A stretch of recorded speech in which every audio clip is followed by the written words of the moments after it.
Civil సర్వీస్లో దివ్యాంగుల కోటపై అనుచిత వ్యాఖ్యలు చేసిన ఐఏఎస్ అధికారి స్మితా సబర్వాల్పై మాజీ bureaucrat civils coaching centre నిర్వాహకురాలు బాలాలత తీవ్రంగా ఖండించారు. సివిల్స్ పోస్టులకు దివ్యాంగులు అనర్హులని ఆమె ఎలా చెప్తారని మండిపడ్డారు. ఎంతో మంది దివ్యాంగులు సివిల్స్కు ఎంపికై సమాజానికి సేవలు అందిస్తున్నారని అన్నారు. తనతో పాటు సివిల్స్ పరీక్షలు రాసి ఎక్కువ మార్కులు తెచ్చుకోవాలని స్మితాకు సవాల్ విసిరారు. ఆమె గుర్తింపు కోసమే మాట్లాడుతోందని ఫైర్ అయ్యారు. దివ్యాంగులపై స్మితా సబర్వాల్ మాటలు దురదృష్టకరమన్నారు. సీనియర్ ఐఏఎస్ స్మితా సబర్వాల్ గారు ఒక ట్వీట్ చేశారు. ఆ ట్వీట్ లో ఒక మాట రాశారు. ఫిజికల్లీ హ్యాండిక్యాప్, ఫిజికల్లీ ఛాలెంజ్ వాళ్ళని ఫైట్స్గా యాక్సెప్ట్ చేస్తారా?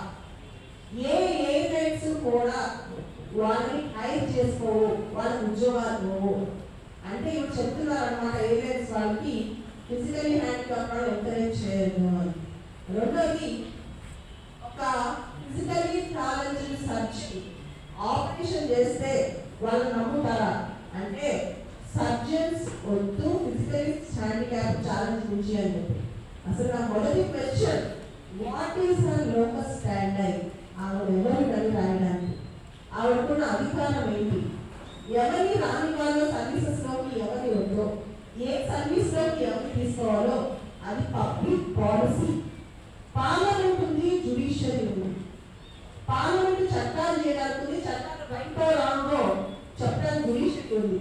ఒక ఐఏఎస్ ఆఫీసర్ స్థాయిలో ఆవిడ సొంతంగా రాస్తుందా, సొంతంగా మాట్లాడుతుందా, తెలంగాణ ప్రభుత్వానికి ప్రతినిధిగా రాస్తుందా?